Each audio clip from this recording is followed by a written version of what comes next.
Nas Montanhas da Loucura, capítulo 7. A história completa, tal como decifrada até o presente, aparecerá mais adiante em um boletim oficial da Universidade Miskatonic. Limitar-me-ei aqui a esboçar somente os aspectos mais notáveis de modo informe e divagante. Mito ou não, as esculturas falavam do advento daqueles seres estrilicéfalos, caídos do espaço cósmico à terra nascente e sem vida. O advento deles e de muitas outras entidades alienígenas que, em certas épocas, empenham-se em explorações espaciais. Pareciam capazes de transpor o éter interestelar com suas vastas asas membranosas, confirmando assim, singularmente, alguns curiosos relatos folclóricos que, há muito tempo, me foram contados por um colega dado a antigualhas. Tinham vivido sob o mar por um longo período de tempo, construindo cidades fantásticas e travando lutas formidáveis com adversários inomináveis, batalhas nas quais faziam um emprego de artifícios complicados, baseados em desconhecidos princípios de energia. Evidentemente, o conhecimento científico e mecânico de que dispunham ultrapassava de longe o do homem moderno, muito embora só recorressem às suas formas mais difundidas e elaboradas quando obrigados a tanto. Algumas esculturas davam a entender que haviam passado por uma etapa de vida mecanizada em outros planetas, mas que tinham retrocedido por julgarem seus efeitos emocionalmente insatisfatórios. A dureza sobrenatural de seus corpos e a simplicidade de suas necessidades naturais tornavam-os peculiarmente aptos a levarem uma vida de excelente qualidade sem os frutos mais especializados da manufatura artificial e até mesmo sem vestuário, salvo para proteção ocasional contra os elementos. Foi sob o mar, primeiramente em busca de alimento e mais tarde com outros propósitos, que haviam criado a vida terrestre, utilizando as substâncias disponíveis segundo métodos desde muito conhecidos. As experiências mais elaboradas sucederam-se ao aniquilamento de vários inimigos cósmicos. Haviam feito o mesmo em outros planetas, produzindo não só os alimentos necessários, como também certas massas protoplásmicas multicelulares, capazes de transformar seus tecidos em toda espécie de órgãos temporários, sob efeito de hipnose, com o que eles produziam os escravos ideais para executarem o trabalho pesado da comunidade. Era a essas massas viscosas que, sem dúvida, aludia Abdul al-Hazred no nefando Necronomicon, aquilo a que ele chamava de Shoggoths. Ainda que nem mesmo aquele árabe louco dissesse que existiam na Terra, salvo nos sonhos daqueles que mascavam uma determinada erva alcaloide. Depois que aqui, nesse planeta, os antigos estrelicéfalos sintetizaram seus alimentos simples e produziram uma boa quantidade de Shoggoths, permitiram que outros grupos celulares se transformassem em outras formas de vida animal e vegetal para diversos propósitos, extirpando todas aquelas cuja presença se tornasse incômoda.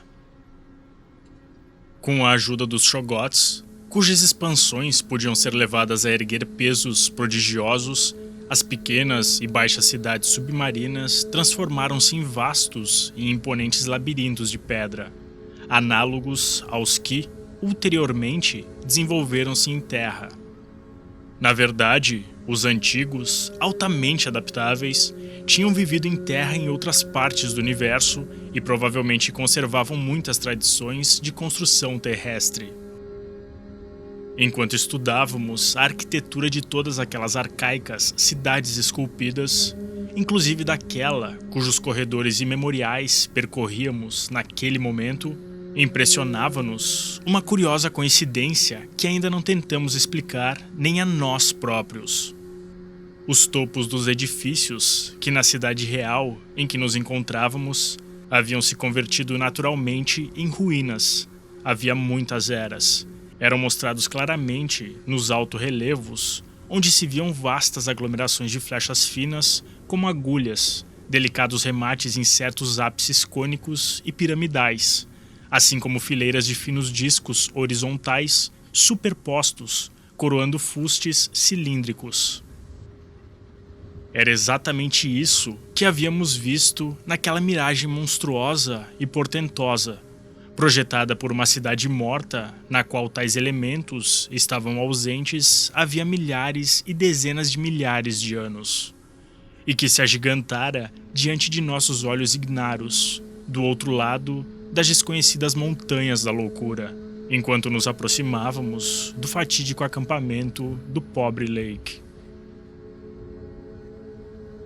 Sobre a vida dos antigos, tanto sob o mar, quanto depois que parte deles migraram para a terra, por-se-ia escrever volumes inteiros. Os que habitavam águas rasas haviam mantido o uso pleno dos olhos, nas extremidades de seus 5 principais tentáculos cefálicos, e haviam praticado as artes da escultura e da escrita, de maneira bastante convencional, sendo a escrita realizada com estilo, sobre superfícies de cera à prova d'água. Os que viviam nas regiões pelágicas, ainda que utilizassem um curioso organismo fosforescente para fornecer luz, logravam visão por intermédio de obscuros sentidos especiais que atuavam através dos cílios prismáticos das cabeças. Sentidos esses que, em emergências, tornavam todos os antigos, em parte, independentes de luz. As formas de escultura e escrita haviam se modificado curiosamente com a descida, incorporando certos processos de revestimento, aparentemente químicos, sem dúvida para garantir a fosforescência que os alto-relevos não elucidavam para nós. Moviam-se no mar, em parte nadando, com a ajuda dos braços crinoides laterais e, em parte, contorcendo-se com a fileira inferior de tentáculos que continham os pseudópodos. Por vezes, logravam saltos bem longos, fazendo uso de 2 ou mais conjuntos auxiliares de asas dobráveis. Em terra, usavam os pseudópodos, mas, ocasionalmente, voavam a grandes altitudes ou cobriam enormes distâncias com as asas. Os muitos tentáculos, em que os braços crinoides se subdividiam, eram infinitamente delicados, flexíveis, robustos e possuíam precisa coordenação neuromuscular, o que assegurava perfeita habilidade e destreza em todas as operações manuais, inclusive artísticas. A dureza daqueles seres era quase inacreditável. Até mesmo a tremenda pressão dos abismos oceânicos parecia impotente para vulnerá-los. Parecia que pouquíssimos chegavam a morrer, exceto por violência, e seus locais fúnebres eram muito reduzidos. O fato de cobrirem seus mortos, que sepultavam em posição vertical, com montículos de 5 pontas com inscrições, provocou em Danforth e em mim pensamentos que obrigaram a uma nova pausa para a recuperação, depois que as esculturas o revelaram. Os seres multiplicavam-se por meio de espórios, como pteridófitos vegetais, tal como suspeitara Lake. Mas, devido à sua prodigiosa dureza e sua longevidade e à consequente falta de necessidade de reposição, não incentivavam o desenvolvimento em grande escala de progenie, exceto quando tinham novas regiões a colonizar. Os jovens amadureciam rapidamente e recebiam uma educação evidentemente além de qualquer padrão que possamos imaginar. A vida intelectual e estética era altamente desenvolvida, tendo produzido um conjunto extremamente duradouro de costumes e instituições, que descreverei com mais vagar na monografia que está para sair. Variavam ligeiramente do mar para a terra, mas seus fundamentos e aspectos essenciais eram os mesmos.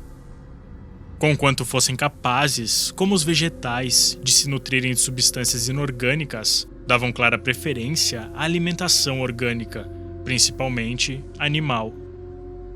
No mar, comiam organismos marinhos sem cozer, porém em terra coziam suas vitualhas.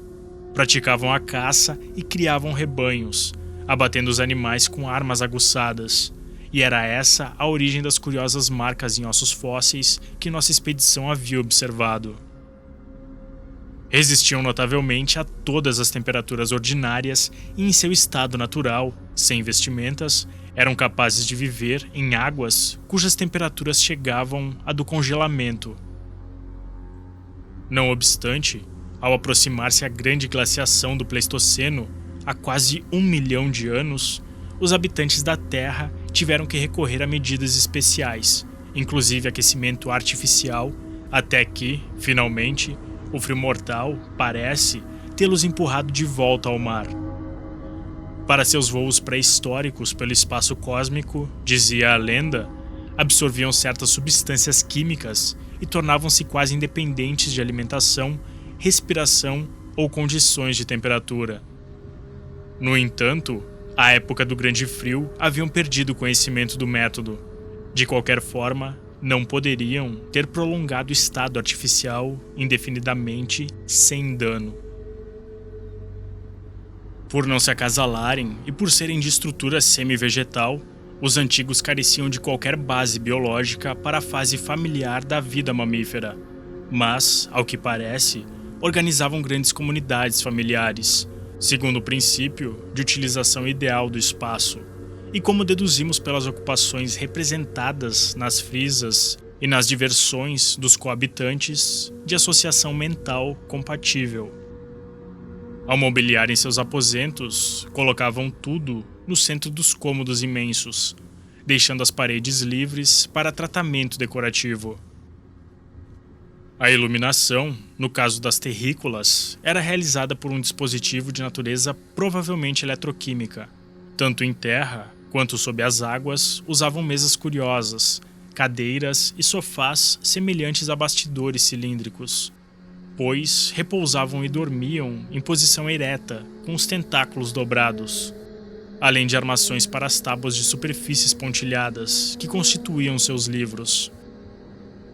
A estrutura de governo era evidentemente complexa e provavelmente socialista, embora as esculturas que vimos não permitissem certeza quanto a essas questões. Havia um amplo comércio local e entre diferentes cidades, e certas fichas pequenas e chatas, de 5 pontas e com inscrições, cumpriam a função de moeda. É provável que as menores das várias esteatitas esverdeadas, encontradas por nossa expedição, constituíssem peças dessa moeda. Embora a cultura fosse sobretudo urbana, havia alguma agricultura e era disseminada atividade criatória. Praticavam também a mineração e um certo volume de manufatura. As viagens eram frequentíssimas, mas a migração permanente parecia relativamente rara, exceto quando dos vastos movimentos colonizadores através dos quais a raça se expandia. Para transporte pessoal, não usavam nenhum artifício mecânico, uma vez que na terra, no ar ou na água, os antigos pareciam ser capazes de lograr extraordinárias velocidades.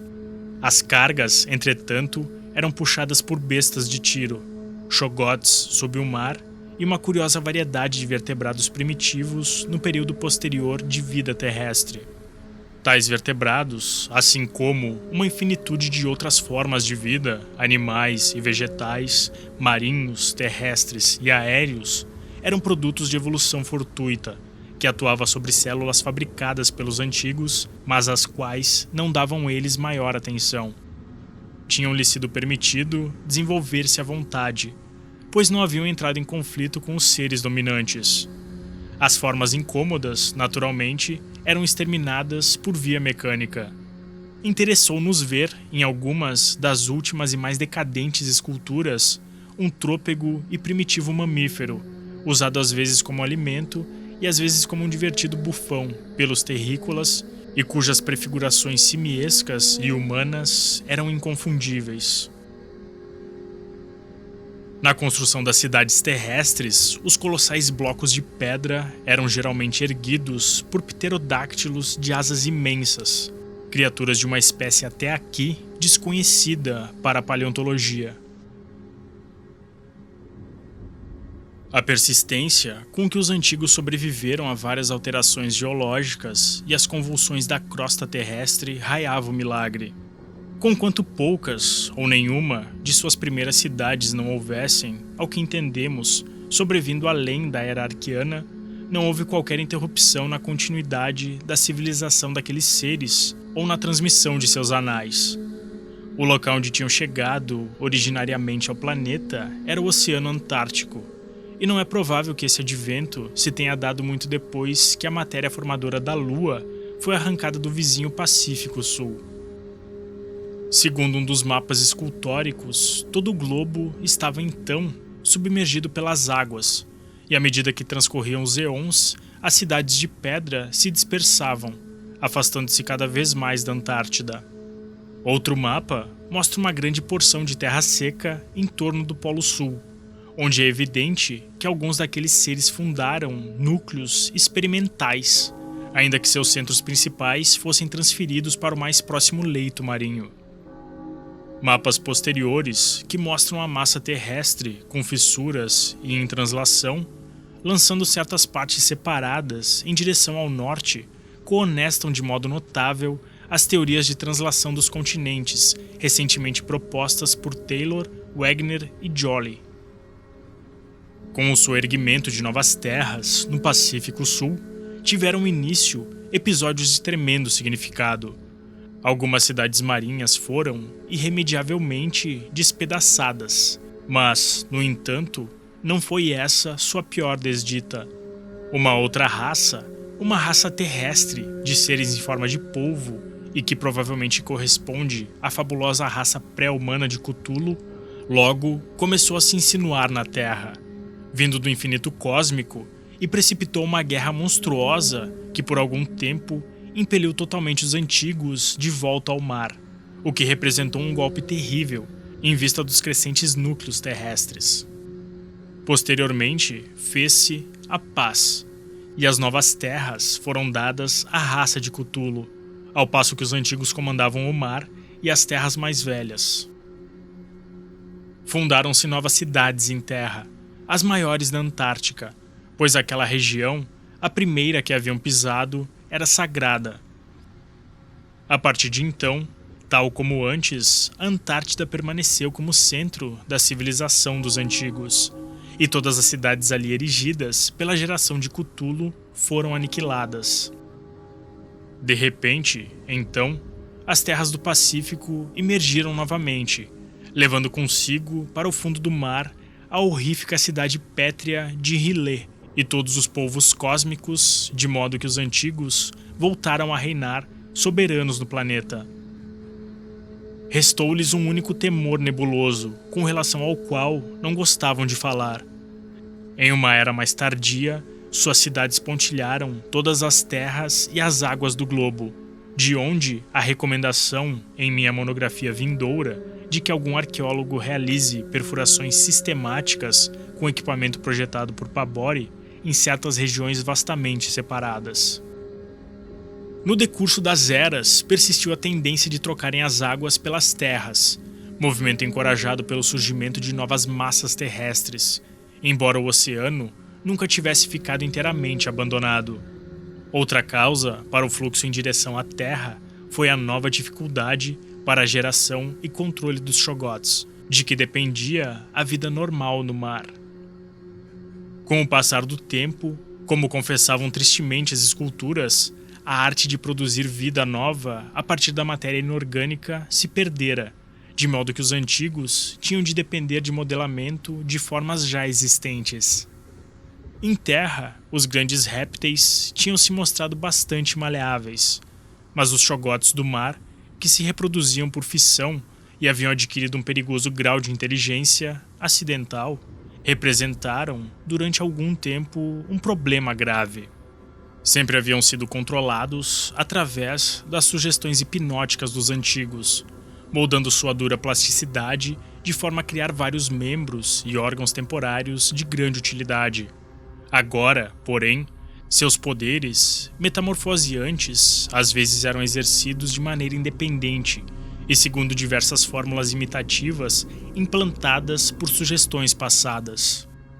Haviam, ao que parece, desenvolvido um cérebro semi-estável, cuja volição, separada e ocasionalmente obstinada, ecoava a vontade dos antigos sem obedecê-la sempre. As imagens esculpidas desses Shoggoths encheram-nos, a Danforth e a mim, de horror e asco. Eram entidades normalmente amorfas, compostas de uma geleia gosmenta, que se assemelhava a uma aglutinação de bolhas, e cada um deles tinha em média, quando em forma esférica, cerca de 4,5 metros de diâmetro. Possuíam, contudo, forma e volume em constante transformação, arrojando apêndices temporários ou formando órgãos para visão, audição e fala, em uma imitação de seus senhores, quer espontaneamente, quer seguindo ordens. Parecem ter se tornado peculiarmente intratáveis por volta de meados da Era Permiana, há talvez 150 milhões de anos, quando uma verdadeira guerra lhes foi movida pelos antigos marinhos com o fito de novamente subjugá-los. As imagens dessa guerra, bem como das vítimas dos Shoggoths, caracteristicamente decapitavam-nas e deixavam seus corpos recobertos de limo. Revelavam uma qualidade maravilhosamente alarmante, a despeito do abismo interveniente de eras sem contas. Os antigos empregavam, contra as entidades rebeladas, curiosas armas de desagregação molecular e atômica, e por fim haviam logrado um triunfo cabal.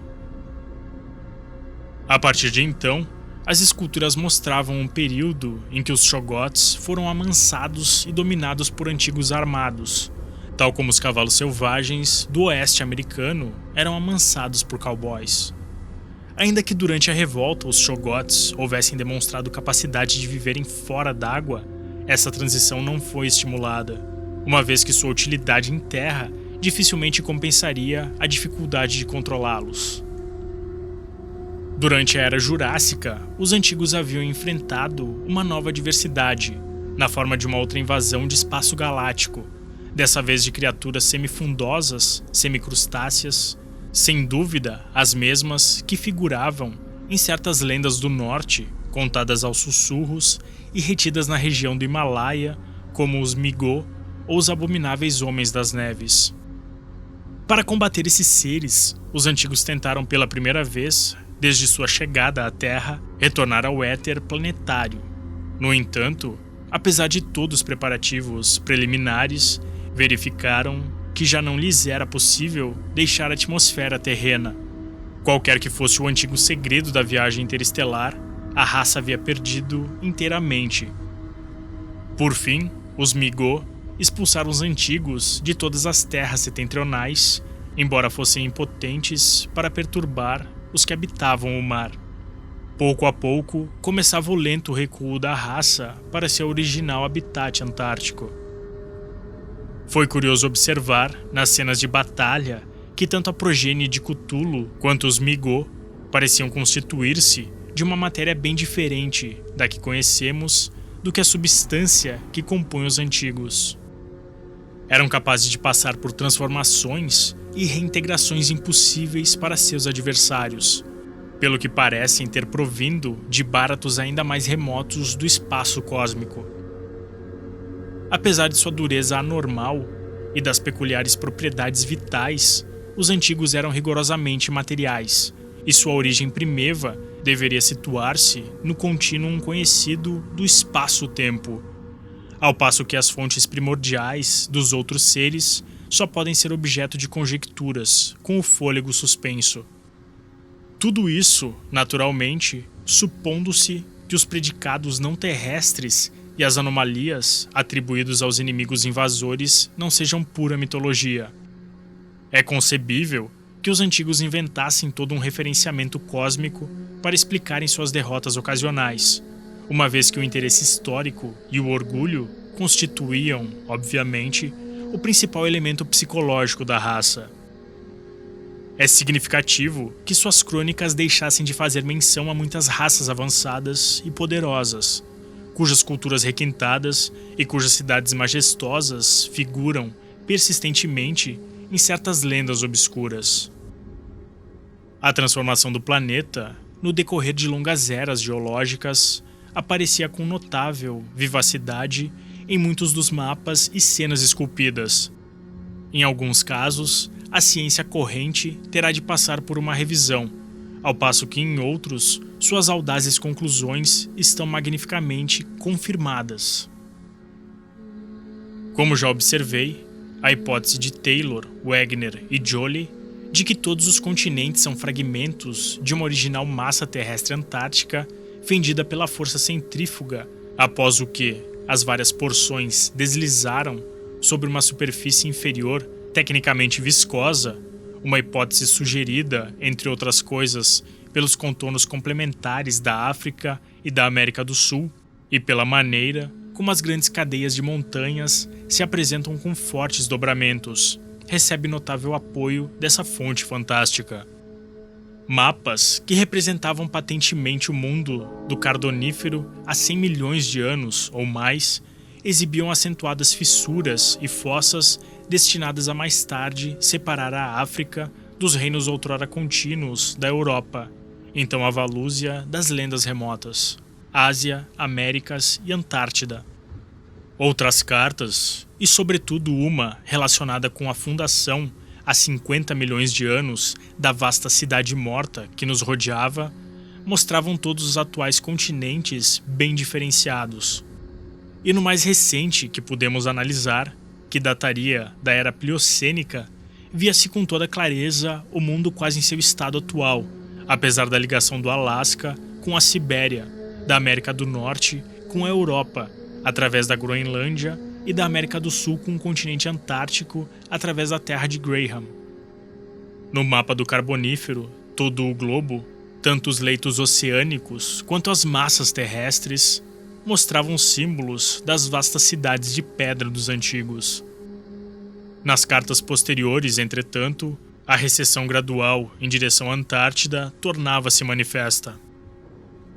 O mapa final do Plioceno não mostrava quaisquer cidades terrestres, salvo no continente antártico e na extremidade da América do Sul, nem quaisquer cidades oceânicas ao norte do paralelo 50 de latitude sul.